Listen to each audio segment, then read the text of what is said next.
আলহামদুলিল্লাহ, যাবতীয় প্রশংসা আল্লাহ সুবহানাহু ওয়া তাআলার জন্যই, যে আল্লাহ রাব্বুল আলামিন আমাদেরকে জুমার দিনে জুমার খুতবা শ্রবণ করার জন্য ঐতিহ্যবাহী শরীফপুর আহলে হাদিস জামে মসজিদে আসার সুবর্ণ সুযোগ দান করেছেন, পাশাপাশি সুস্থ রেখেছেন।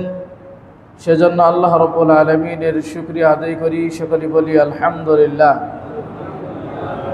অতঃপর অজস্র দরুদ ও সালাম বর্ষিত হোক নবী মুহাম্মদুর রাসূলুল্লাহ সাল্লাল্লাহু আলাইহি ওয়াসাল্লামের উপর, যার অক্লান্ত পরিশ্রমের মাধ্যমে মানব জাতির জন্য পূর্ণাঙ্গ জীবন ব্যবস্থা, মানব জাতির জন্য কল্যাণকর দিক নির্দেশনা এবং বিক্ষিপ্ত সমাজকে সুশৃঙ্খল করে হাজার বছরের প্রতিষ্ঠিত অন্ধকার বর্বরতা জাহেলিয়াতকে দূরীভূত করে একত্ববাদের দাওয়াত দিয়ে গোটা সমাজকে সুন্দর করে সাজিয়েছেন, সেই মহান নেতার উপর বর্ষিত হোক অজস্র দরুদ ও সালাম। সকলে বলি আল্লাহুম্মা সাল্লি আলাইহি, আল্লাহুম্মা বারিক আলাইহি। সম্মানিত সমবেত মুসল্লিয়ান ইকরাম, আজকের জুমায় আমরা আলোচনা শোনার চেষ্টা করব যৌবনের গুরুত্ব, যুব সমাজের ধ্বংসের কারণ ও প্রতিকার।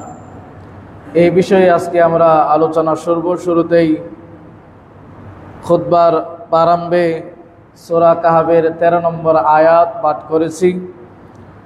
এই আয়াত এবং আনুষঙ্গিক হাদিস এনে আরো আয়াত এনে আজকের জুমার আলোচনা করার চেষ্টা করব ইনশাআল্লাহ। ওয়া মা তাওফীকি ইল্লা বিল্লাহ, আলাইহি তাওয়াক্কালতু ওয়া ইলাইহি উনীব। সম্মানিত মুসল্লিয়ান ইকরাম, মানব জাতির যে সময়টা আল্লাহ রাব্বুল আলামিনের নিকটে অতি প্রিয় এবং মানুষও যে সময়টাকে বেশি ভালোবাসে, সেই সময়টাই হচ্ছে যৌবনকাল। কবি বলেছিল, লাইতা শাবাবা ইয়াউদু, যদি সেই যৌবনকাল ফিরে আসতো। আকাঙ্ক্ষাবোধক, যদিও সেটা ফিরে আসা সম্ভব না। তো এখানে যারা আমরা আজকে উপস্থিত আছি, অনেকেই এই যৌবনকাল কাটিয়ে এসেছি, অনেকেই যৌবনে পদার্পণ করেছি, অনেকেই করব। যারা এই সময়টা অতিবাহিত করে আসছেন, তাদের আফসোসের কারণ কিছু নেই। নিজেকে প্রশ্ন করলেই উত্তর পাবেন আপনার যৌবনকাল কিভাবে কাটিয়েছেন। যারা যৌবনে পদার্পণ করেছেন, তাদের শিক্ষণীয় কিছু বিষয় রয়েছে, যে আপনার আমার এই যৌবনের গুরুত্ব আল্লাহ সুবহানাহু ওয়া তাআলা কিভাবে দিয়েছেন। সকল কিছু বিবেচনা করে নারী এবং পুরুষ, বিশেষ করে যুবক ভাইদের আজকের বর্তমান বাংলাদেশের প্রেক্ষাপটে, সারা বিশ্ব বললেও ভুল হবে না, বিশেষ করে আমাদের বাংলাদেশের প্রেক্ষাপটে যুবক ভাইদের যে অধঃপতন, চারিত্রিক অবক্ষয় এবং তাদের যে দিন দিন তাদের চারিত্রিক একেবারেই অধল তলে চলে যাচ্ছে, সেখান থেকে আমাদের উত্তোলন হতে হবে। আগামী ভবিষ্যৎ প্রজন্মকে যদি আমরা দিনদার বানাতে চাই, যদি আবারও 56,000 বর্গ মাইলের এই বিক্ষিপ্ত যুব সমাজকে সুন্দরভাবে, সুশৃঙ্খলভাবে, সুচারুরূপে আমরা তাদেরকে আবার ত্রয়ীবিন্যাস করতে চাই, তাহলে ফিরে যেতে হবে মহাগ্রন্থ আল কোরআনের দিকে, ফিরে যেতে হবে মুহাম্মদ সাল্লাল্লাহু আলাইহি ওয়াসাল্লামের আদর্শের দিকে। কথা বলা যাবে না, জুমার খুতবা চলাকালীন একেবারে টোটাল হারাম, কথা বলা নিষেধ। এটা একাধিকবার বলেছি, আপনারা কি বুঝেন, কি মনে করেন? আপনি মুরব্বী একজন আসছেন, খুতবা কেবল শুরু করেছি, নাহমাদুহু ওয়া নুসাল্লি আলা বলতে পারি নাই, আপনি আসছেন আবদার নিয়ে। আপনার আবদার বলবো না খুতবাটা নাহমাদুহু ওয়া নুসাল্লি আলা রাসূলিল কারীম শুরু করতে পারি নাই, আইসা দাঁড়াই গেছেন। দুনিয়ার কিছু হিতাহিত জ্ঞান কিছুই বুঝেন না, বুঝেন না কিছু বুঝেন, তাইলে আজকে আর নামাজের পরে ওখানে দাঁড়াবেন না, আগামী জুমায় আসবেন, আগামী জুমায় বলবো আপনার বিষয়, আজকে আর আসবেন না। এখন আর কথা বলবেন না, এখন আর কোনো কথাই বলবেন না, এটা আপনার জন্য শিক্ষা। প্রিয় মুসল্লিয়ান ইকরাম, এই কথাগুলো, এই ভাষাগুলো আমার নয়, ভাষাগুলো শুনতে আপনাদের কাছে খারাপ লাগে। জুমার খুতবার জন্য আসলে সওয়াবের উদ্দেশ্যে আসেন, তাই না? নেকির উদ্দেশ্যে তো আসেন। যদি কথা বলেন, ইশারা দেন, গাড়ি ডেঙ্গিয়ে যান, আরও ইত্যাদি ইত্যাদি, লেখালেখি করেন, পরস্পর গল্প করেন, এদিক সেদিক মন যা চাই তাই করতেছেন, তাহলে জুমার ফজিলত থেকে নিজেকে বঞ্চিত করবেন। আমার কিছু হবে না, আমার দায়িত্ব বলে দেওয়া, একাধিকবার বলেছি। এখন দেখতেছে আপনাদেরকে বাবাজি চাচাজি বলে হচ্ছে না, এখন একটু কড়া ভাষায় বলতে হবে। তাহলে যদি একটু আমাদের স্মরণ হয় আর আমরা একটু শিক্ষা নিতে পারি। প্রিয় মুসল্লিয়ান ইকরাম, যে কথা বলতেছিলাম, আল্লাহ সুবহানাহু ওয়া তাআলা আমাদের এই যৌবনকালটাকে ভালোবাসেন এবং এই যৌবনে অনেক কিছু করা সম্ভব, অনেক কিছু অর্জন যেরকম সম্ভব, অনুরূপভাবে এই যৌবনে চারিত্রিক অবক্ষয়ও বেশি ঘটে থাকে। কাজেই সব দিকে বিবেচনা করে আল্লাহ সুবহানাহু ওয়া তাআলা একদল যুবকের কথা সূরা কাহফের 13 নম্বর আয়াতে আল্লাহ রাব্বুল আলামিন এভাবে বলেন, নাহনু নাকুসসু আলাইকা নাবাআহুম বিল হক ইন্নাহুম ফিতয়াতুন আমানু বিরাব্বিহিম ওয়া জিদনাহুম হুদা। আল্লাহ সুবহানাহু ওয়া তাআলা বলেন, আমরা তোমার নিকট সঠিকভাবে তাদের কাহিনী বিবৃত করেছি, তোমাদেরকে জানিয়েছি, নিশ্চয়ই তাহারা ছিল কয়েকজন যুবক যারা তাদের পালনকর্তার প্রতি ঈমান আনয়ন করেছিল এবং তাদের ঈমান হেদায়েত সেগুলো বৃদ্ধি পেয়েছিল। এই কথাগুলো তাফসিরে পাবেন।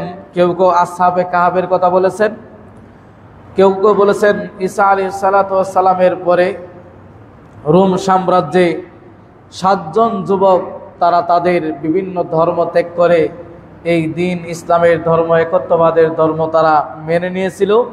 সেই 7 জন যুবকের উদ্দেশ্য করেই আল্লাহ সুবহানাহু ওয়া তাআলা বলেন, নাহনু নাকুসসু আলাইকা নাবাআহুম বিল হক, যে আমি তোমাদের সেই সংবাদ বর্ণনা করেছি বিশদভাবে। আমরা যাদের ঈমান, তারা তাদের রবের প্রতি ঈমান আনয়ন করেছিল এবং তাদের হেদায়েত আরও বৃদ্ধি পেয়েছিল। এই আয়াত থেকে প্রমাণিত হয় যৌবনকাল আল্লাহ রাব্বুল আলামিনের নিকটে অত্যন্ত গুরুত্বপূর্ণ একটি সময় এবং এই সময়ে মানুষ তার শক্তির বলে, তার ইচ্ছার বলে, তার তারণ্যর বলে অনেক কিছু শরীয়ত বিরোধী কাজ করতে সক্ষম হয়। সেই সক্ষমতাটাকে যদি কেউ নিয়ন্ত্রণ করে আল্লাহর জন্য করতে পারে, সেই যুবক সফল ইনশাআল্লাহ। আসুন, আল্লাহ সুবহানাহু ওয়া তাআলা অনুরূপভাবে আমাদেরকে সৃষ্টি করেছেন। আল্লাহু খালাকাকুম মিন যুফিন সুম্মা জাআলা মিন বাদি যুফিন কুওয়া। আল্লাহ সুবহানাহু ওয়া তাআলা আমাদের দুর্বল থেকে সৃষ্টি করেছেন, অর্থাৎ একেবারে মাংসের পিণ্ডলি, মার গর্ভে আমরা ছিলাম কি একটা অবস্থায় প্রত্যেকেই। এই যে দুর্বল অবস্থা, সেখান থেকে আল্লাহ সুবহানাহু ওয়া তাআলা আবার এক দুর্বল থেকে আরেক দুর্বল করে, মায়ের পেটে ছিলাম দুর্বল, শিশুকালেও দুর্বল, এরপরে আল্লাহ সুবহানাহু ওয়া তাআলা সুম্মা জাআলা কুওয়া, এরপরে আল্লাহ রাব্বুল আলামিন আপনাকে আমাকে শক্তিশালী করেছেন, যৌবনকাল দিয়েছেন এবং যৌবনের সক্ষমতা দিয়েছেন। শারীরিক দেহ গঠন সবকিছু অত্যন্ত সুন্দর করে আল্লাহ সুবহানাহু ওয়া তাআলা সাজিয়েছেন। মূলত যৌবনকালে আল্লাহ রাব্বুল আলামিন আমাদের যৌবনকালটা যে তার কাছে প্রিয়, তা মুহাম্মদ সাল্লাল্লাহু আলাইহি ওয়াসাল্লাম তার হাদিসের মাধ্যমেও সেগুলো বর্ণনা করেছেন। যে হাদিস প্রমাণ করে, আন ইবনে মাসউদ আনিন নবী সাল্লাল্লাহু আলাইহি ওয়াসাল্লাম قال لا تزال قدم ابن آدم يوم القيامة من عند ربي حتى يسأل عن 5 على عمره فيما أفنى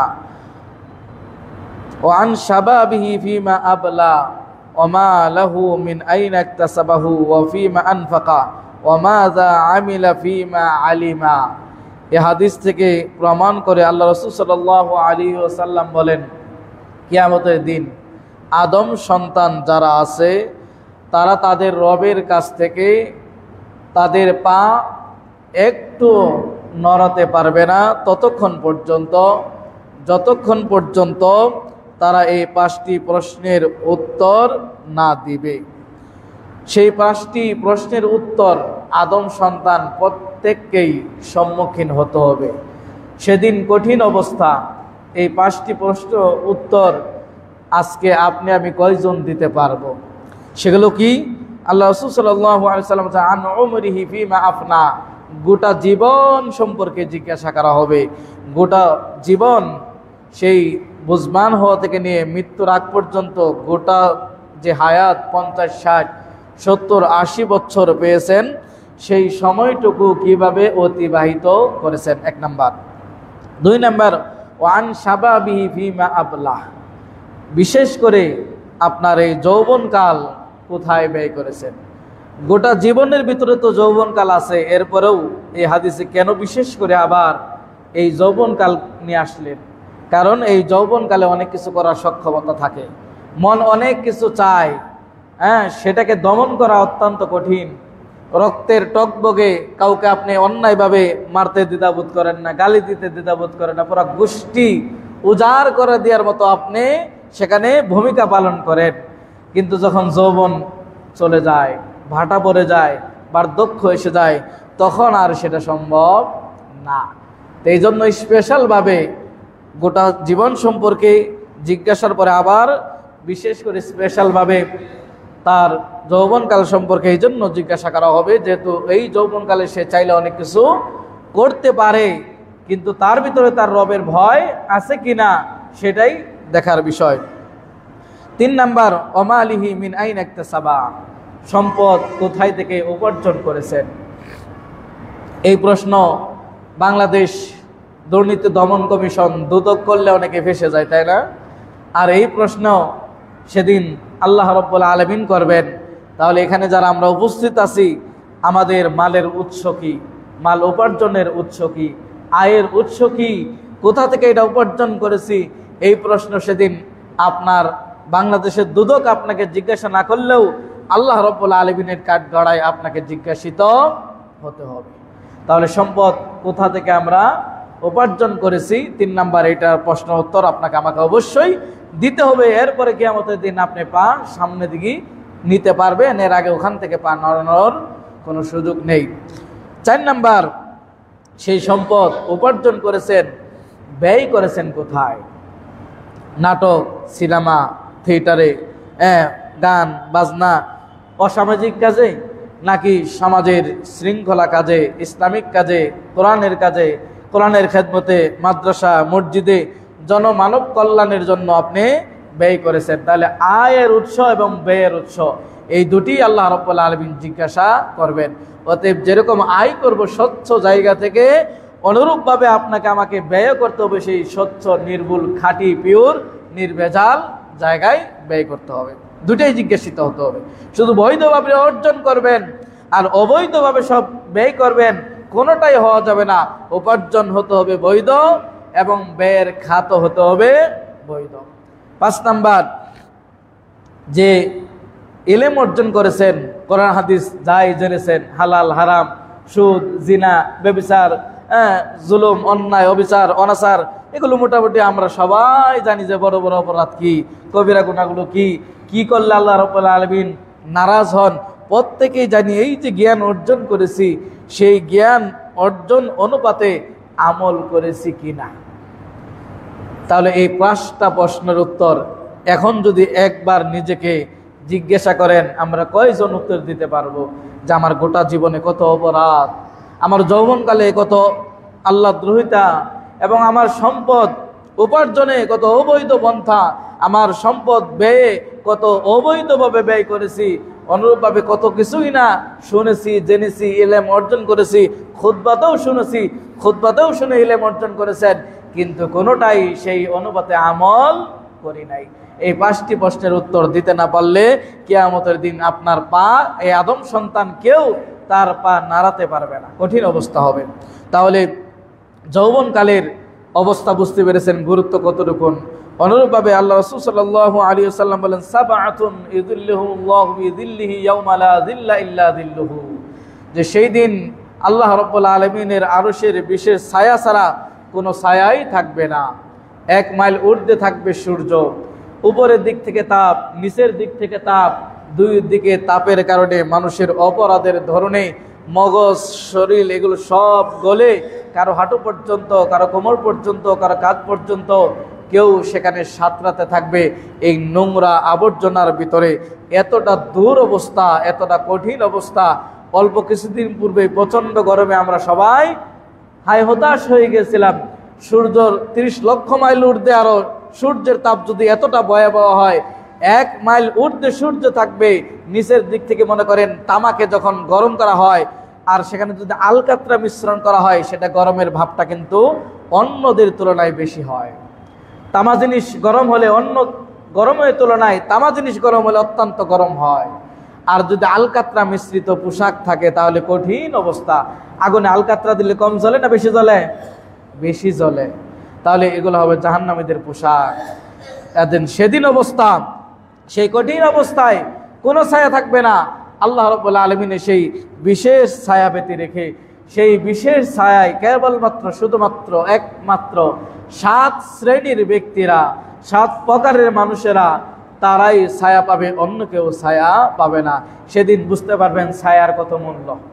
1 মাইল ঊর্ধ্বে সূর্য, নিচের দিক থেকে তাপ, উপরের দিক থেকে তাপ। সেদিন বুঝতে পারবেন ছায়া কি জিনিস, ছায়ার মূল্য কি জিনিস। সেদিন 7 শ্রেণীর 7 ব্যক্তিকে আল্লাহ রাব্বুল আলামিন আরশে ছায়া দিবেন। 1 নাম্বার হচ্ছে ইমামুন আদিলুন, ন্যায়পরায়ণ বাদশা যিনি হবেন। ন্যায়পরায়ণ যিনি হবেন বাদশা, যিনি রাষ্ট্র ক্ষমতায় থাকবেন, সে যদি ন্যায়পরায়ণ হয় আল্লাহ রাব্বুল আলামিন সেদিন তাকে এই বিশেষ ছায়া আশ্রয় দিবেন। আর যদি জালেম হয়, জুলুমবাজ হয়, স্বৈরাচার হয়, তাহলে তাদের অবস্থা অত্যন্ত ভয়াবহ, তার পরিণাম অত্যন্ত ভয়াবহ। 2 নাম্বার আজকের খুতবার সাথে সম্পৃক্ত, তা হচ্ছে ওয়াশাবুন নাশআ ফি ইবাদাতিল্লাহি আযজা ওয়া জাল, এমন যুবক যে যৌবনকাল আল্লাহ রাব্বুল আলামিনের ইবাদতের মাধ্যমে অতিবাহিত করেছে। তাহলে আজকের যৌবনকালের গুরুত্ব আমাদের অত্যন্ত গুরুত্ব। এই যৌবনকাল আল্লাহ রাব্বুল আলামিনের সেই দিন যদি আমাদের এই ইবাদতের মাধ্যমে এই সময়টা আমরা অতিবাহিত করতে পারি, এদিন আল্লাহর এই বিশেষ ছায়া ছাড়া কোনো ছায়া থাকবে না। সেই দিন এই যুবক ওই ছায়ায় আশ্রয় পাবে। 3 নম্বর, যে ব্যক্তি অন্তর মসজিদের সাথে লটকে থাকে, অর্থাৎ সালাত আদায় করার পরে আবার দ্বিতীয় সালাত, জোহর পড়েছে আসর কখন পড়বে, আসর হয়েছে আবার কখন মাগরিব পড়বে, এরকম ব্যক্তি 3 নম্বর আশ্রয় পাবে। 4 নম্বর, যে ব্যক্তি পরস্পর ভালোবাসে আল্লাহর হস্তে এবং পরস্পর আবার বিচ্ছেদ ঘটায় আল্লাহর জন্য, এই ব্যক্তির সাথে ভালোবাসা রাখলে দিনদারিত্ব বেড়ে যায়, এটা আল্লাহর জন্য ভালোবাসা। আবার তার সাথে যদি ভালোবাসা রাখতে যায় তাহলে আমার দিনদারিত্ব কমে যাবে, আমার আমল কমে যাবে, আমার আখলাক চরিত্র নষ্ট হয়ে যাবে, সেজন্য তার সাথে আবার বিচ্ছেদ ঘটালাম এই ব্যক্তি। তাহলে এই যে ব্যক্তি 4 নাম্বার আল্লাহর জন্য পরস্পর ভালোবাসবে, আল্লাহর জন্য সম্পর্ক সেট করবে, 4 নাম্বার এই শ্রেণীর ব্যক্তি সেদিন বিশেষ ছায়ায় আশ্রয় পাবে। 5 নাম্বার, যে ব্যক্তি কোনো উচ্চ বংশীয় সুন্দরী নারী তাকে অপার করবে খারাপ কাজে লিপ্ত হওয়ার জন্য, সেই যুবক বলবে ইন্নী আখাফুল্লাহ, আমি আল্লাহকে ভয় করি। তার সম্পূর্ণ সুযোগ রয়েছে, কারণ নারী তাকে অপার করতেছে, সে চাইলে এই মুহূর্তে সে মিলিত হতে পারে, কিন্তু সে পৃথিবীর রব্বুল আলামিন আল্লাহ রব্বুল আলামিনকে ভয় করে বলছে ইন্নী আখাফুল্লাহ, তোমার এই প্রস্তাবকে প্রত্যাখ্যান করে দিলাম, কেন? আমি আল্লাহ রব্বুল আলামিনকে ভয় করি। এরকম যদি যৌবনকাল আমাদের হয়, এরকম যুবক যদি হয়, তাহলে সেই দিন ওই বিশেষ ছায়ায় ওই ব্যক্তিও আশ্রয় গ্রহণ করতে পারবে। 6 নম্বর, যে ব্যক্তি গোপনে দান করে, এমনভাবে দান করে ডান হাত যা দান করেছে বাম হাত জানতে পারে না।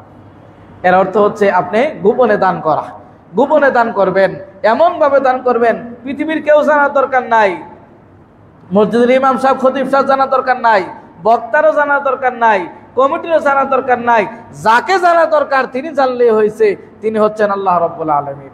তাহলে এই ব্যক্তি কেউ যদি গোপনে দান করে, এমনভাবে দান করে ডান হাত বাম হাত একসাথে, তাহলে এই উদাহরণ কেন দিলেন? মানে এমনভাবে গোপনে আপনি দান করবেন যাতে করে বাম হাতও আপনার জানতে না পারে। অতি গোপনে দান সর্বোত্তম দান, কিন্তু আমরা জাহির করার চেষ্টা করি, প্রকাশ করার চেষ্টা করি, এতে করে 2টা ক্ষতি। আপনার দানের যদি লৌকিকতা থাকে, সেই দান আল্লাহ রাব্বুল আলামিনের কাছে কবুল হবে না, এবং এই দানগুলোতে লৌকিকতার সম্ভাবনা বেশি থাকে, যে আমি এত টাকা দিয়েছি এটা বললেন, এই দান লৌকিকতা থাকে। তাহলে গোপনে দান করলে আরশের ছায়ায় আশ্রয় পাবে। 7 নম্বর, সর্বশেষ, যে ব্যক্তি নির্জনে একাকিত্বে, যে ব্যক্তি আল্লাহর ভয়ে চোখের পানি ঝরঝর করে ছেড়ে দেয়, ওই ব্যক্তি আল্লাহ রাব্বুল আলামিনের সেই বিশেষ ছায়ায় আশ্রয় গ্রহণ করবে। আগের যুগের সালাফরা, আগের প্রবীণ মুরব্বীরা, তারা একাকিত্ব, নির্জন একাকী ঘর অন্ধকার খুঁজত আল্লাহর ভয়ে ক্রন্দন করার জন্য। আর বর্তমান যুবক ভাইরা একাকিত্ব, এক ঘর অন্ধকার, এক জায়গা, নীরবতা খুঁজে সেখানে আল্লাহর দ্রোহিতা এবং অশ্লীলতা, ব্যয়াপনা, নির্জনতা, নির্লজ্জতা ইত্যাদি ইত্যাদি করার জন্য। খুব ডিফারেন্স, চিন্তা করতে হবে। সালাফরা, সাহাবীরা পরিবার থেকে নির্জন একাকী হয়ে যেত আল্লাহকে স্মরণ করার জন্য। আর বর্তমান যুগের যুব সমাজ তারা একাকিত্ব ভালোবাসে, অশ্লীলতা, ব্যয়াপনায় নিজেকে নিমজ্জিত রাখার জন্য, নিজেকে ডুবন্ত রাখার জন্য। প্রিয় ভাই, প্রিয় যুবক ভাই ও বন্ধুগণ, আপনাকে বলছি আল্লাহ রাসূল সাল্লাল্লাহু আলাইহি ওয়াসাল্লাম এই সুসংবাদ আপনাকে আমাকে দিয়েছেন, যারা আমাদের এই যৌবনকালটাকে আমরা সুন্দরভাবে অতিবাহিত করতে পারবো। অনুরূপভাবে আল্লাহ রাসূল সাল্লাল্লাহু আলাইহি ওয়াসাল্লাম 5টি জিনিসকে গনিমত মনে করতে বলেছেন। গনিমত সেই সম্পদ যেটি কোনো প্রকার কষ্ট ছাড়াই অর্জিত হয়। ইগতানিম খামসান ক্বাবলা খামসিন। ইবনে আব্বাস থেকে বর্ণিত, রাসূল সাল্লাল্লাহু আলাইহি ওয়াসাল্লাম এক ব্যক্তিকে নসিহত করতে গিয়ে এইভাবে বলেছেন, ইগতানিম খামসান ক্বাবলা খামসিন। 5টি জিনিস আসার পূর্বেই 5টি জিনিসকে তুমি গনিমত মনে করো। শাবাবাকা ক্বাবলা হারামিক। তোমার যৌবনকাল ফুরিয়ে যাওয়ার পূর্বেই, তোমার বার্ধক্য আসার পূর্বেই তোমার যৌবনকালকে এটা গনিমত মনে করো। কারণ এই যৌবনে তুমি রুকু সিজদা দীর্ঘক্ষণ দাঁড়িয়ে তুমি আল্লাহর সালাত আদায় করতে পারবে। কিন্তু যখন বার্ধক্য আসবে, বার্ধক্যে ডায়াবেটিস হতে পারে, কোলেস্ট্রল হতে পারে, ক্যান্সার হতে পারে, ইত্যাদি ইত্যাদি বয়স্ক রোগে আক্রান্ত হতে পারে, প্রস্রাব ধরে রাখতে পারেন না, অনেক নানাবিধ সমস্যায় জর্জরিত হতে পারেন। সেই মুহূর্তে ইবাদত করতে চাইলেও আপনি আমি মন মতো ইবাদত করতে পারবো না।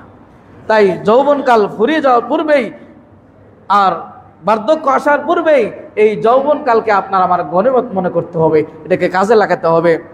2 নম্বর, সিহাতিকা ক্বাবলা সাকামিক। অসুস্থতা আসার পূর্বেই সুস্থতাকে কাজে লাগাতে হবে। অসুস্থ হলে বোঝা যায় সুস্থতা কি জিনিস। জামালপুর হসপিটালে যেয়ে দেখেন, ময়মনসিংহ মেডিকেলে যেয়ে দেখেন, বিশেষ করে হাড়ভাঙ্গা যে হসপিটালগুলো, সেখানে যেয়ে দেখবেন। আর বাংলাদেশে ডায়াবেটিস রোগের রোগী এবং থাইরয়েডের রোগী, ক্যান্সারের রোগী, বিশাল স্ট্রোকের রোগী, এরা হসপিটালে গেলে বোঝা যায় যে কতটা অসহায় মানুষ আল্লাহর কাছে, আর কতটা মানুষ।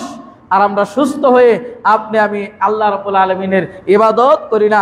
তাহলে 2 নাম্বার, অসুস্থ হওয়ার পূর্বেই আপনার আবার এই সুস্থতাকে সুযোগে কাজে লাগাতে হবে। এই সুস্থতা পেয়ে অপরাধে ঝাঁপিয়ে পড়লে হবে না, বিনোদনে ঝাঁপিয়ে পড়লে হবে না, খেল তামাশায় ঝাঁপিয়ে পড়লে হবে না। এই সময়টাকে আপনাকে কাজে লাগাতে হবে। অনুরূপভাবে গিনাকা ক্বাবলা ফাকারিকা।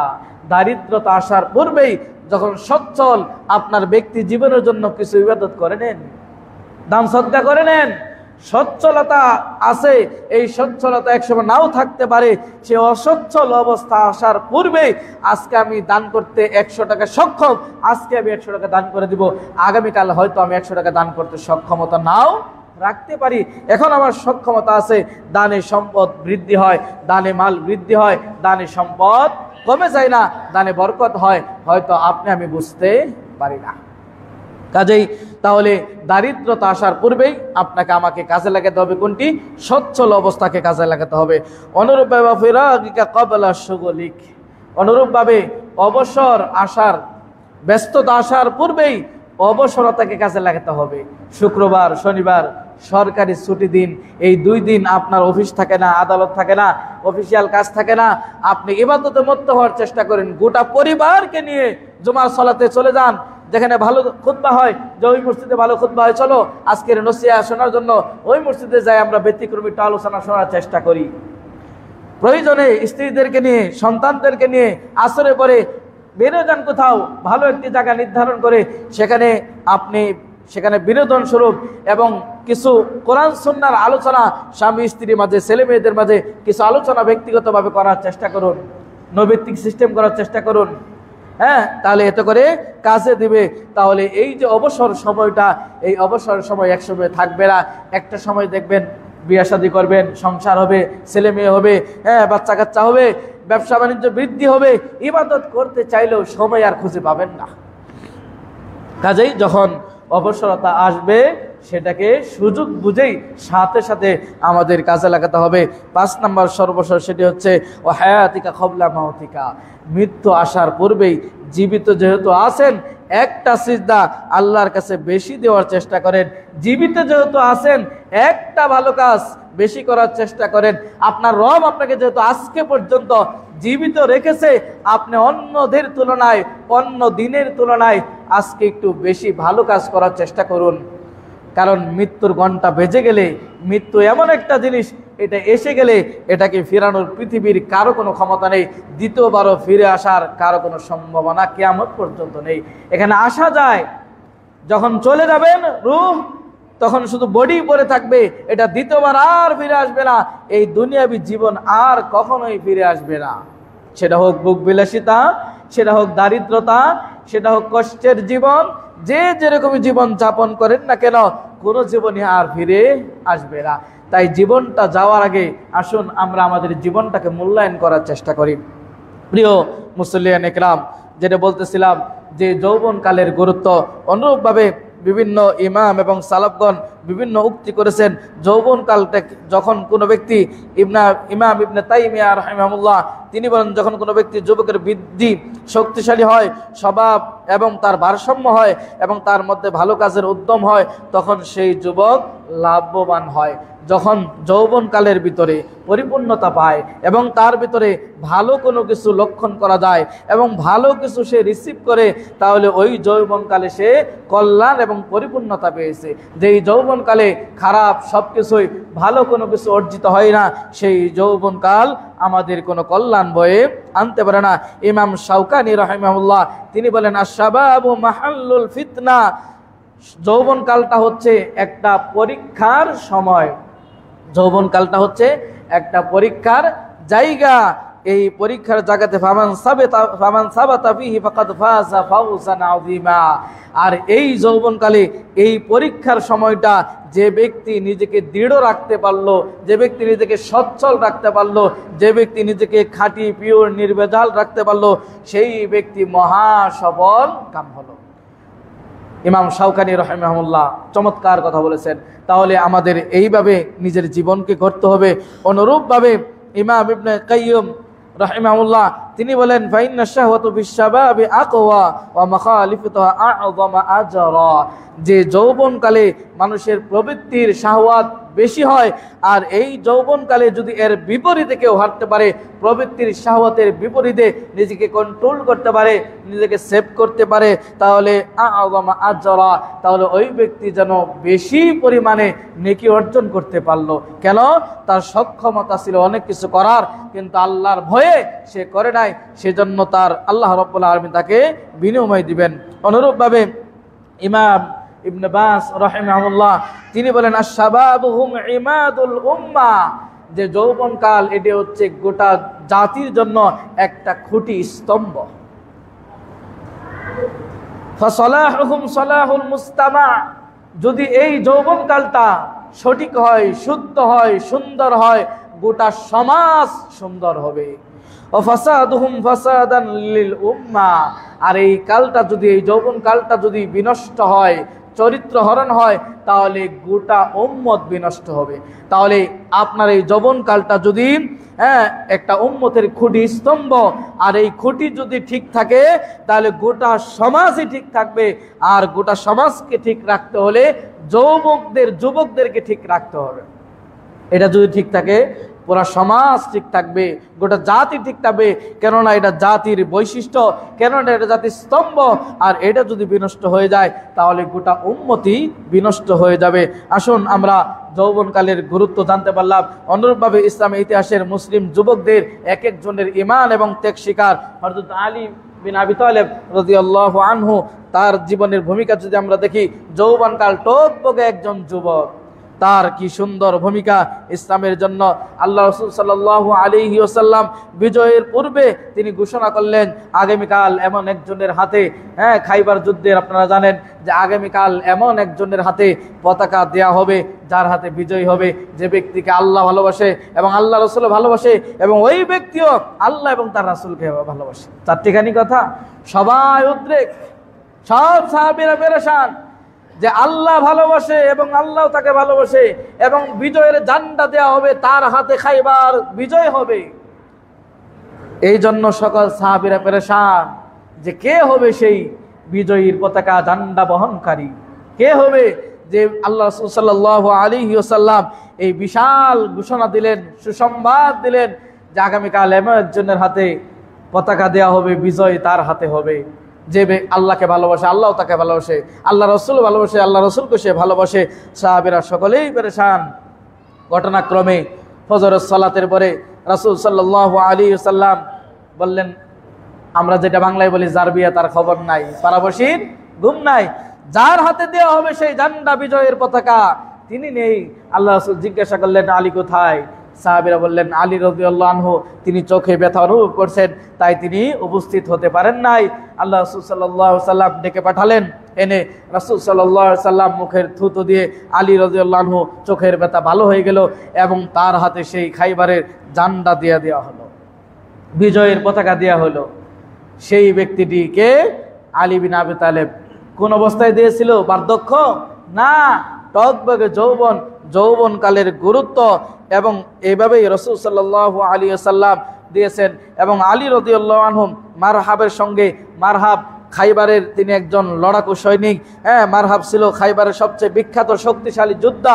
তার সাথে সে এই ব্যক্তি মারহাব, এই ব্যক্তি কবিতা বলতে বলতে এইভাবে যুদ্ধের জন্য বের হয় যে খাইবার তো জানে আমি মারহাব সজ্জি বীর্যে এবং আমি পরীক্ষিত এক যোদ্ধা। আলী রাদিয়াল্লাহু আনহু তার এই কবিতার প্রতি উত্তরে আলী রাদিয়াল্লাহু আনহু উত্তর দিলেন, আমার মা আমাকে হায়দার সিংহ নামে ডাকে, এবং আমি বনের ভাগ, এবং আমারও অনুরূপভাবে ভয়ঙ্কর বীর যেটা সেটাও প্রমাণিত। আলী বিন আবি তালেব রাদিয়াল্লাহু আনহু এইভাবে তাদের দুইজনের মাঝে সেখানে যুদ্ধ হয়, এবং এক পর্যায়ে আলী রাদিয়াল্লাহু আনহু তাকে হত্যা করেন, এবং তিনি ঢাল স্বরূপ সেই খাইবারের দৈর্ঘ্য কপট সেটা নিজ হাতে নিয়েছিলেন, এবং যুদ্ধের পরে 7 জন সাহাবী মিলে সেই পকট নিতে ওজন সেটা উঁচা করতে আর সক্ষম হয় নাই। এটা ছিল বীর আলী রাদিয়াল্লাহু আনহু। যৌবনকালের গুরুত্ব কতটুকুন আজকে আমরা যুদ্ধর ময়দান থেকে এখনকার যুবকদের অবস্থা, এরা তেলাপোকা থেকে ভয় পায়, এরা সিংহের সাথে লড়বে কি করে? এরা ভয় পায়, এরা ভয়ের জাতি, এরা ভীতু জাতি। মুসলিম জাতি এরকম ভয়ের ভীতু জাতি ছিল না। মুসলিমরা সেই সমুদ্রে উত্তাল সাগর পাড়ি দিয়ে তাদের বিজয় ছিনিয়ে আনতে জানে। মুসলিমদের শৌর্যে বীর্যে ইতিহাস, মুসলিমদের গাথা। যুবক ভাইরা, আজকে কোথায় আপনার শক্তি? কোথায় আপনার শক্তি? আমার শক্তি ব্যয় হচ্ছে, একটু চিন্তার বিষয়। অনুরূপভাবে তারেক বিন জিয়াদের কথা আমরা জানি। তারেক বিন জিয়াদ ইসলামের এক কিংবদন্তি, তার ইতিহাস স্বর্ণাক্ষরে লেখা। তার নেতৃত্বে আন্দোলস সেই উত্তাল সমুদ্র পাড়ি দিয়ে তিনি সেই আন্দোলসের সেই বিজয় তিনি ছিনিয়ে এনেছিলেন। যখন মুসলিম বাহিনী জাবরালে পৌঁছে এবং সে সৈন্যবাহিনী নিয়ে পৌঁছে, তখন এই তারেক বিন জায়েদ তিনি বলেছিল, আল আদু আমামাকুম ওয়াল বাহরু ওয়ারাআকুম ফালা মাজালা লিল ফিরার। সামনে শত্রু, পিছনে সমুদ্র, ফিরে যাওয়ার পালানোর কোনো পথ নাই, অতএব নৌকাগুলোকে জ্বালিয়ে দাও, আজকে বিজয় নিয়ে ফিরবো। এরকম বক্তব্য ছিল তারেক বিন জিয়াদের। তিনি তার সৈন্যদলকে কিভাবে উজ্জীবিত করেছেন যে সামনে হলো শত্রু, পিছনে বিশাল সমুদ্র, পালানোর কোনো পথই নাই, হয় শহীদ হতে হবে আর না হয় বীরের বেশে ফিরতে হবে।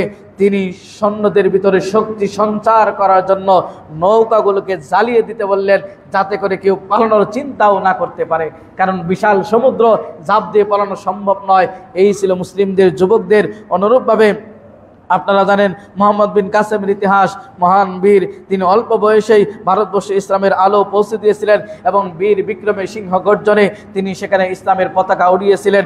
অনুরূপভাবে ইমাম শাফি রাহিমাহুল্লাহ 10 বছর বয়সেই তিনি ইমাম মালিক রাহিমাহুল্লাহর সেই মুয়াত্তা ইমাম মালিক এই বিশাল গ্রন্থ তিনি মুখস্থ করেছেন, এবং বড় বড় আলেমদের মাঝে তিনি সান্নিধ্য লাভ করেছেন, এবং 15-20 বছর বয়সেই তিনি সেটা পুরোটাই মুখস্থ করে এবং বড় বড় পণ্ডিতদের মাঝে ফতোয়া দিতেন। তিনি ইমাম মালিক রাহিমাহুল্লাহ তার এই জ্ঞানের গভীরতা থেকে বিস্মিত হন এবং তাকে নিজের শাগরেদ বানিয়ে নেন। এই ছিল ইমাম শাফি রাহিমাহুল্লাহ যৌবনকালের অবস্থা।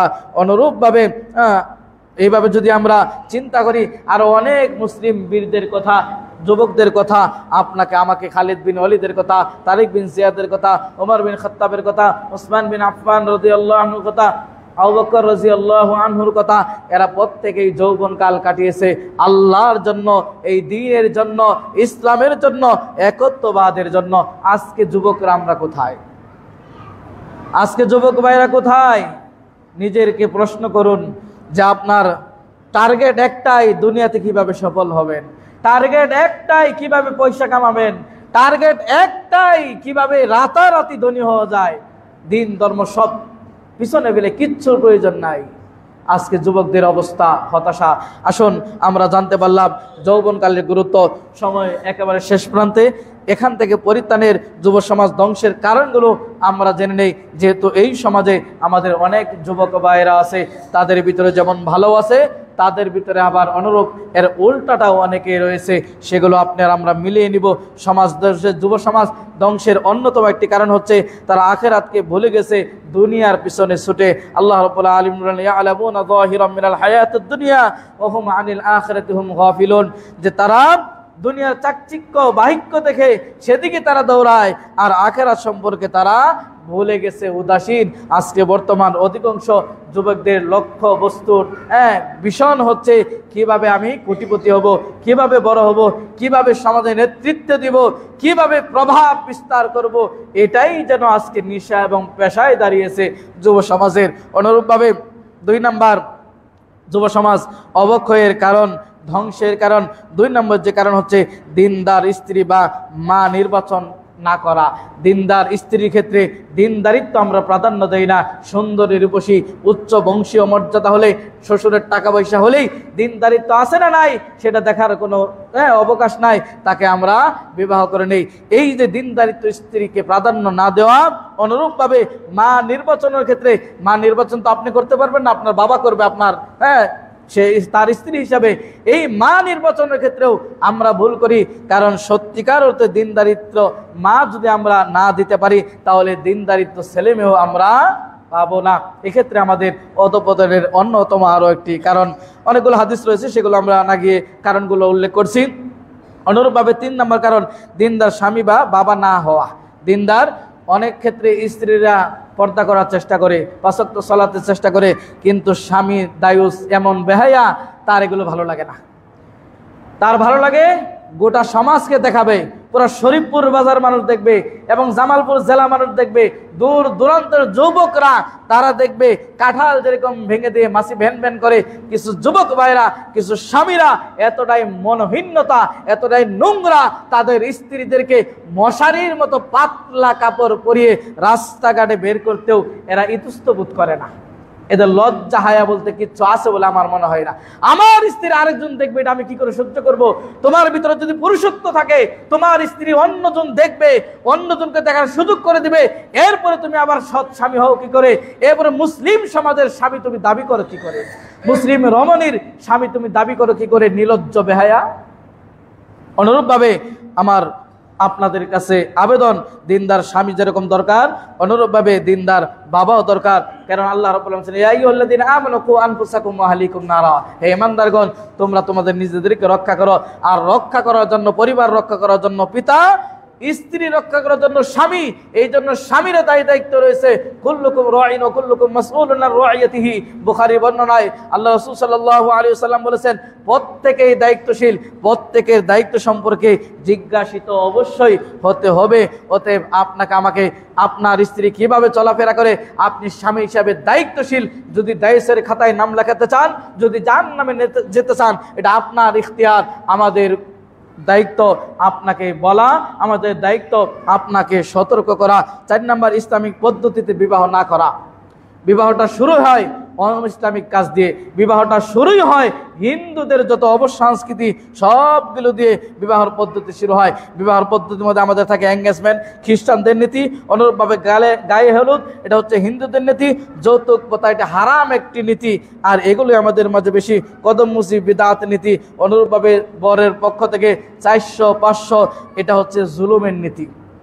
400-500 বরযাত্রী আসবে, কাবিন নামা হবে লক্ষ টাকা, মনে মনে হচ্ছে দিবেন 10,000 টাকা, আর বাকিগুলো হাতে পেয়ে মাপসে নেবেন। এগুলো একবারে জুলুম নীতি এবং মুনাফিকের নীতি।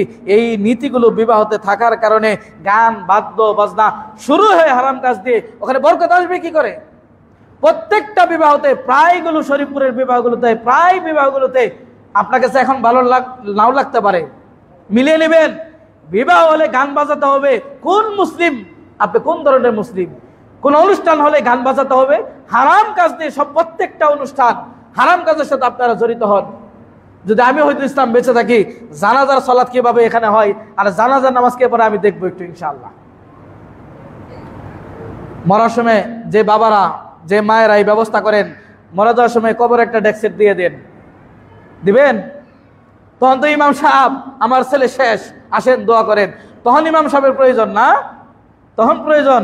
আর যখন গান বাদ্য বাজায় আপনার, সেগুলো কোনো গায়ে আপনি লাগে না, আপনার কোনো গায়ে লাগে না। কেন আপনার গান বাজনা বাজাতে হবে? আর আজবে সমাজ, কিছু হলেই গান বাদ্য বাজনা, হারাম জিনিস আপনি বাজান, কেউ কিচ্ছু বলার নাই। সব সব কাপুরুষ হয়ে গেছেন আপনারা, কিচ্ছু বলেন না কেউ। আপনারা না বাবা বলে ছেলেকে, না সমাজের মানুষ বলে, কেউ বলে না। আমি বললে আবার রাগ করেন, বিরূপ মন্তব্য করেন, আমি শুনি, করেন, কিচ্ছু আসে যায় না। তারপরে বলবো, কেন আপনারা পরিবর্তন হন না বলুন তো? কিভাবে বললে পরিবর্তন হবে? আল্লাহর আযাব গজব নেমে আসুক এটা চান? গান বাদ্য বাজনার কারণে, অবাধ মেলামেশার কারণে, জিনা বেচার হওয়ার কারণে আল্লাহর আযাব এবং গজব নেমে আসে, এগুলো নামলে কি ভালো হবে? এগুলো আমরা কেউ চাই? ফিলিস্তিনে মায়ের দেখে কষ্ট করি, দোয়া করি নামাজে, আর এই আযাব গজব গুলো যখন আল্লাহ এই ওইভাবে নয়, মানে প্রাকৃতিক দুর্যোগ দিয়ে যখন নিঃশেষ করে দেবে ইতিহাসের সাক্ষী, তখন আমি কি করবেন? কি করার আছে? তখন হুজুরগিরি দিয়ে করে লাভ হবে না। আমি ইমাম সাহেবকে এই মসজিদ আছে দেখা এলাকা সবাই পরিত্রাণ পেয়ে যাবেন এমনটি নয়। আপনি হাজী সাহেব, আপনি মুন্সি সাহেব আছেন বলে আপনার পরিবার পার পেয়ে যাবে, বাকি সব ধ্বংস হয়ে যাবে, এমন নয়। আপনি সহ ধ্বংস হবে। লজ্জা হওয়া দরকার আমাদের। মুসলিম পরিবারে বসবাস করে আপনার গান স্বাধীনতা, যদি আপনি বলেন এটা স্বাধীনতা, এই স্বাধীনতার খেতাবরি আপনার, এই স্বাধীনতা, এই স্বাধীনতা ইসলাম দেয় নাই যে আপনি গান বাজাবেন আপনার স্বাধীনতা। আমার স্বাধীনতা আমার কানে বসতে পারবে না, এটা আমার স্বাধীনতা, যে আমার কানে বসতে পারবে না। আপনি সিগারেট খাবেন, আপনি খাবেন, আপনার দোয়া স্বাধীনতা। আপনার বাবার টাকা খাবেন, আমার কানে আসতে পারবে না, আমার নাকে কানে আসতে পারবে না, এটা আমার স্বাধীনতা। এটা রাসূলের আদর্শ। নিষেধ করতে হবে, আদেশ আর নিষেধ ভুলে গেছি, সব সব একাকার হয়ে গেছে আমাদের। সমাজের পরিবর্তন কি করে আসবে? প্রিয় ভাইয়ের আমার, ইসলামী পদ্ধতি বিবাহ না হওয়ার অন্যতম কারণে আজকে যুব সমাজ ধ্বংস। সন্তানকে ইসলামী জীবন ধারায় লালন পালন না, সবগুলো অর্ধেক হাফ প্যান্ট পরে করে, বেশিরভাগ অর্ধেক ল্যাংটা হয়ে করে, সভ্য সমাজ বলে এটা। পড়াশোনা করে এই অর্ধেক হাফ প্যান্ট পরে করে রাসূলের নীতি নয়। নাভির উপর থেকে হাঁটুর নিচ পর্যন্ত ঢেকে রাখা ফরজ। প্রত্যেক দিন এই ধরনের ফরজগুলো তরফ করেন, কেউ কিচ্ছু বলে না। যে হাঁটে ও নিজেকে স্মার্ট মনে করে। আরে রাসূল সাল্লাল্লাহু আলাইহি সাল্লাম আবদ মস্তক ডেকে দাঁড়িয়ে রেখে পৃথিবীর শ্রেষ্ঠ স্মার্ট পুরুষ ছিল মুহাম্মদ সাল্লাল্লাহু আলাইহি সাল্লাম। তোমার আদর্শ কে? কে তোমার আদর্শ? আল্লাহ বলেছেন লাকাদ কানা লাকুম বি রাসূলিল্লাহি উসওয়াতুন হাসানা। আদর্শ, আইডল, আইকন হবে মুহাম্মদ সাল্লাল্লাহু আলাইহি ওয়াসাল্লাম। কোন গায়ক আর নায়ক কারো কোনো আদর্শ হতে পারে না, মুসলিমদের আদর্শ হতে পারে না। মুসলিমদের আদর্শ হবে ভালো মানুষ। মুহাম্মদ সাল্লাল্লাহু আলাইহি ওয়াসাল্লাম তিনি হবেন। ইসলামী শিক্ষার অভাব, যার কারণে আজকে আমাদের এই দুর্দশা। অনুরূপভাবে 8 নম্বর, ব্যয়পনা এবং নগ্নতা, নারী পুরুষ অবাধ মেলামেশা। বিবাহ হলে একসাথে পরে, একসাথে বসে একই টেবিলে খান, কোনো কিছুই মনে করে না। আরেকজনের স্ত্রী আরেকজনের পাশে বসে খাচ্ছে, সব কিছু নেট জাতের মতো, মশারির মতো শাড়ি পরে বসে বসে খাচ্ছে, আর এই বেহায়া পুরুষ কিচ্ছুই মনে করে না। ব্যবস্থাপকরাও এটাকে কিছু মনে করে না, যারা যায় এরাও কিছু মনে করে না। মানে এগুলো গুনাহ না, এগুলো সব সওয়াবের কাজ। কবরে দিয়ে দিবেন সরল বিয়ার ডেক সেট, প্রত্যেকটা ছেলে কবরে দিয়ে দিবেন যারা গান বাজান। মজা কি জিনিস সেখানে বোঝা যাবে।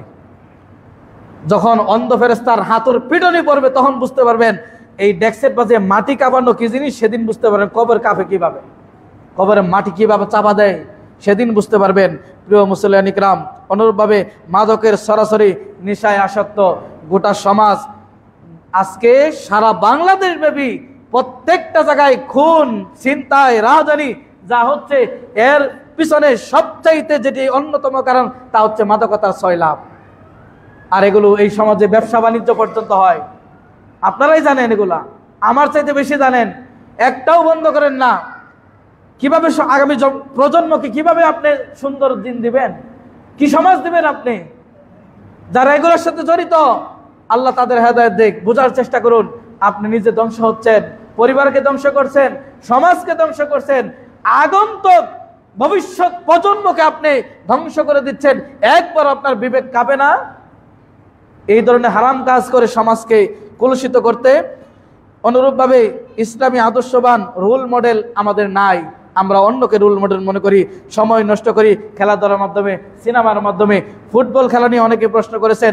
ফুটবল খেলা জায়েজ শর্ত সাপেক্ষে, হাঁটুর নিচে যদি কাপড় থাকে, নামাজের সময় যদি না থাকে, আসরের সালাত পরে মাগরিবের আগ পর্যন্ত খেলেন, সেখানে যদি গান বাদ্য নাচ থাকে, এরপরে সেখানে যদি কি বলো এটা প্রাজমন্টন বা যেটা আমরা কি বলি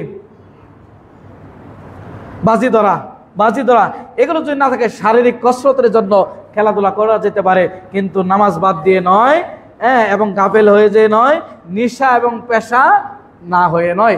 স্বাভাবিকভাবে শারীরিক কসরতের জন্য খেলাধুলা হতে পারে, কিন্তু সেটা গান বাদ্য বাজনা মুক্ত হবে, এবং সেটা বাজিমাত মুক্ত হবে, এবং সেখানে হাফ প্যান্ট মুক্ত হবে। কেন 3 কোয়ার্টার পরে খেলা যায় না? খেলা যায়, আমরা খেলেছি, কোনো সমস্যা নেই। শরীয়ত সব জায়গায় মানতে হবে। শরীয়ত শুধু এই মসজিদে আসলে আর বাকি জায়গায় চলবে না, এটা তো শরীয়ত না। শরীয়ত আপনার বাড়িতে, গাড়িতে, সমাজে, পরিবারে, ব্যক্তিতে, সকল জায়গায় শরীয়তকে ফিট করতে হবে। আল্লাহ সুবহানাহু ওয়া তাআলা আমাদের এই অনুরূপভাবে যুব সমাজ আজকে বেশিরভাগ একটা অর্থ ব্যয় করে অন্যায় কাজে। মসজিদগুলো কাজ করে রয়েছে, এখানে কোনো দেখি না যে 10 জন 20 জন যুবকের গুরুত্বে আসো আমরা এলাকা থেকে 50,000 টাকা তুলে দেব, কিন্তু বিভিন্ন অনুষ্ঠানের জন্য যেগুলো কোনোই কাজে আসবে না, দুনিয়ার অনর্থক কাজের জন্য একাকী হয়ে টান উত্তেজনা, 1 দিন 2 দিন আগে থেকে টান উত্তেজনায় অনেক কিছু করেন, অথচ টান উত্তেজনায় শরীফপুর মসজিদে কাজ এখনো শেষ হলো না। আফসোস, কেন আগে আসেন না? এটাই তো কাজে দিবে। ওই ফুটবল খেলা, বিভিন্ন সংস্কৃতি, এগুলো খবরে কিচ্ছু আসবে না। যেটা আসবে মসজিদ নির্মাণের কাজ, যেটা আসবে অসহায়দের পাশে দাঁড়ানোর কাজ, যেটা আসবে সেটা হচ্ছে কল্যাণমূলক কাজ। আল্লাহ রাব্বুল আলামিন আমাদের বেশি বেশি কল্যাণমূলক কাজ করার তৌফিক দান করেন, আমিন। অনুরূপভাবে যৌবনকালের গুরুত্ব আমি সহ প্রত্যেকেই যেন আদায় করতে পারি, এবং গুরুত্ব সহই যেন বুঝতে পারি, মা বোনরাও প্রত্যেকেই যেন আমল করতে পারি, সেই তৌফিক দান করুন। এবং অবক্ষয়ের যে কারণগুলো প্রত্যেকটা সমাজে আছে, নামাজের পরে মিলিয়ে গিয়ে দেখবেন প্রত্যেককে আছে, কিন্তু পরিবর্তন আমি করব, আপনাকে করতে হবে, আপনাকে শুরু করতে হবে, আপনার পরিবার থেকে শুরু করতে হবে, আপনার ছেলে মেয়ে থেকে শুরু করতে হবে, তবেই পরিবর্তন হবে। কথাগুলো অনেক কড়া ভাষায় বলেছি, ভালোবাসি আপনাদের, যার কারণে শাসন করার অধিকারও রাখি। অত্যন্ত ভালোবাসি না আপনাদেরকে, আপনারা আমার চাইতে বেশি ভালোবাসেন আপনারা আমাকে। আমি যতটুকু ভালোবাসি এর চাইতে দ্বিগুণ ভালোবাসেন আপনারা। সেই ভালোবাসার জায়গা থেকে এইভাবেই শাসন, কড়া কথা বলেছি, রাগ করবেন না, ফিরে আসার চেষ্টা করুন। এই সমাজ, আগামী ভবিষ্যৎ আপনার সন্তান আসবে, কি দিবেন? এই সন্তান যদি দেখে বাবা তোমার সমাজ জিনায় লিপ্ত, বাবা তোমার সমাজ ইয়াবাই লিপ্ত, বাবা তোমার সমাজের অধিকাংশ মানুষ জিনায় লিপ্ত, তোমার এই সমাজের অধিকাংশ মানুষ ইত্যাদি ইত্যাদি কাজে লিপ্ত, আমি তো ভালো কিছু দেখি না, আমি কোথায় শিখবো? তখন শরীফপুর এলাকা ছাড়তে হবে। তাহলে সন্তান এলাকা ছেড়ে অন্য কোথায় গেলে হত্যা হয়ে যায়, হারিয়ে যায়, গুম হয়ে যায়, খুন হয়ে যায়। এই জন্য আমরাই দায়ী, কারণ আমরা পরিবেশ করে দিতে পারি নাই শরীফপুরে, আমরা প্রতিষ্ঠান করে দিতে পারি নাই, পরিবেশ করে দিতে পারি নাই যে আমাদের ছেলেমেয়েরা এখানে বেড়ে উঠবে, এখানে থেকে তারা উচ্চ শিক্ষা অর্জন করবে, এখানে পড়েই তারা মানুষ হবে। এই পরিবেশ আমরা করতে পারি নাই। ব্যর্থ আমি সহ, আমি ইমাম সাহেব সহ ব্যর্থ। হয়তো আপনাদেরকে আমি বুঝাইতে পারি নাই, হয়তো আপনাদের হৃদয়ে আমি এখন পর্যন্ত প্রবেশ করতে পারি নাই, আমার কথাগুলো আপনাদের এখন পর্যন্ত হয়তো অ্যাটাক করে নাই। তবে আফসোস আমার যে আপনাদের পরিবর্তন না হলে আমার আফসোস থেকেই যাবে। পরিবর্তন হন, আল্লাহ রাব্বুল আলামিন আমাদের পরিবর্তন করুন, আমিন। মসজিদ কমিটিতে যারা আছে, যারা আমরা দান করি, এবং এই মসজিদের ইতিপূর্বে শুরু থেকে শেষ পর্যন্ত যারা দায়িত্ব পালন করেছেন, প্রত্যেক আল্লাহ কবুল করুন, আমিন। আকুলি মা তাসমাউলি ওয়া আলাইকুম লিসাইরিল মুসলিমিন।